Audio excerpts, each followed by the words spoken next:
Human beings first started building permanent structures in order to provide shelter and create a safe environment away from the elements. This took the form of cave dwellings and mud huts until modern building practices became commonplace. But rarely architects will build homes in precarious places, challenging the very purpose of the homes themselves. From Japanese tea houses to German castles, many houses are perched at precarious heights. Of course, it's hard to quantify, but today we're looking at the 10 most dangerous homes, based on popular opinion.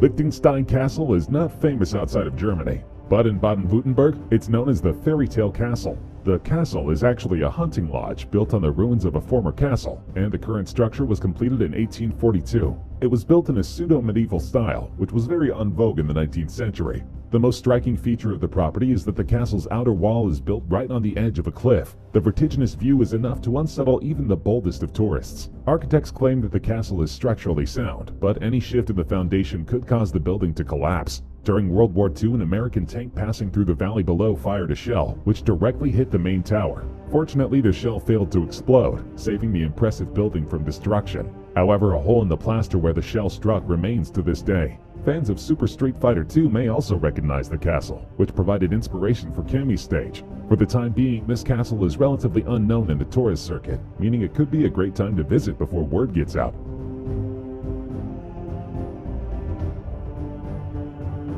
The Japanese certainly have a penchant for out-of-this-world treetop architecture, and this incredible Takasugi-on tea house is no exception. Designed by architect Terunobu Fujimori, the tree-bound tea house stands precariously perched upon the trunks of two timbers erected on a plot of family land in Chino, Nagano Prefecture. In Japan, tea masters have traditionally maintained total control over their construction of their tea houses. Their main concern for these enclosures was simplicity, and in order to keep things simple, tea masters preferred not to involve architects or craftsmen to help them with the construction.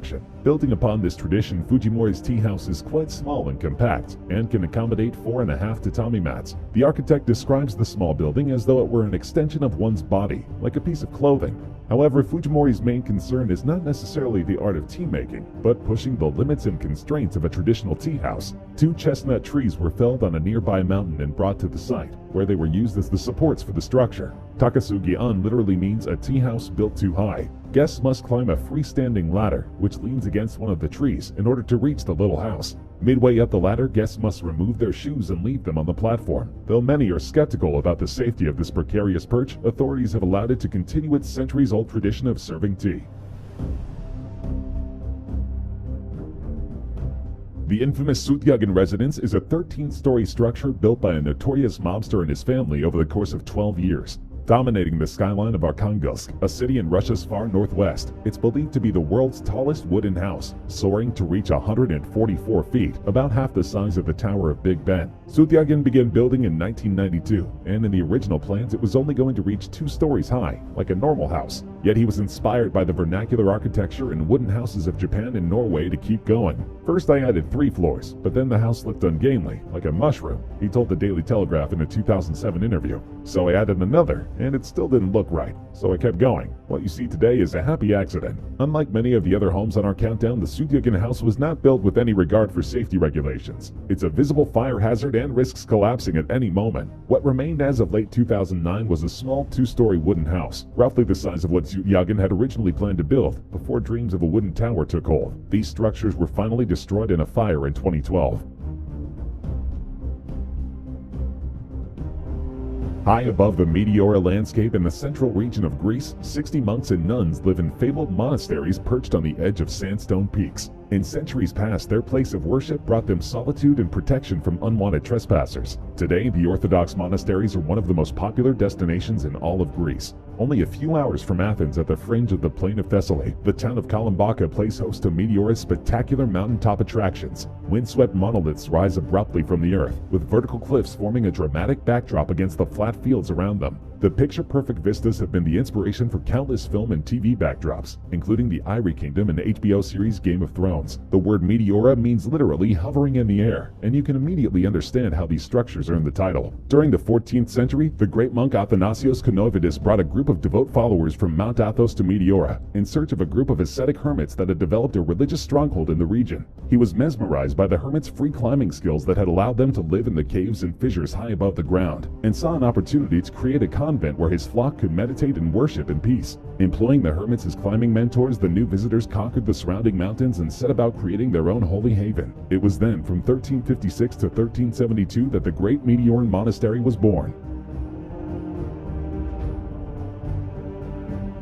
This series of suspended monasteries usually elicits a gasp from visitors. Perched at death-defying heights, the structures were first built in 491 AD and have survived for many centuries since then. Clinging to a crag of Hengshan Mountain, in apparent defiance of gravity, the temple consists of 40 rooms linked by a dizzying maze of passageways. Interestingly, the temple is dedicated to not just one religion, but three, with Confucianism, Taoism, and Buddhism all practiced within the temple, and represented in 78 statues and carvings throughout the temple. How could a building like this withstand the winds and storms of so many years? Hanging Monastery is an architectural wonder. A unique mechanical theory was applied to building the framework. Crossbeams were half inserted into the rock at the foundation, while the rock in back became its support. Why build a monastery like this? Location is the first reason. Building a monastery on the cliff could shield it from floods.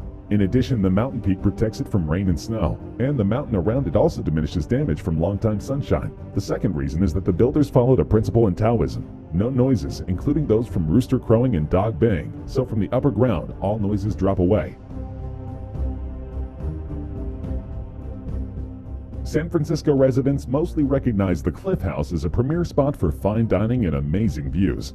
A restaurant has perched on this cliff overlooking the Pacific Ocean since 1863. Generations of San Franciscans and countless visitors have dined at the Cliff House and enjoyed the gorgeous ocean vistas. There have been a whole series of cliff houses over the years, the style changing with the times. It burned down twice and was closed during Prohibition, but the Cliff House is still here and serving new patrons every day. The Cliff House sits at Point Lobos, right at the entrance to San Francisco Bay. This was a prime spot for shipwrecks before radar. Strong currents, rocks, and dense fog made for a lethal combination, especially at night.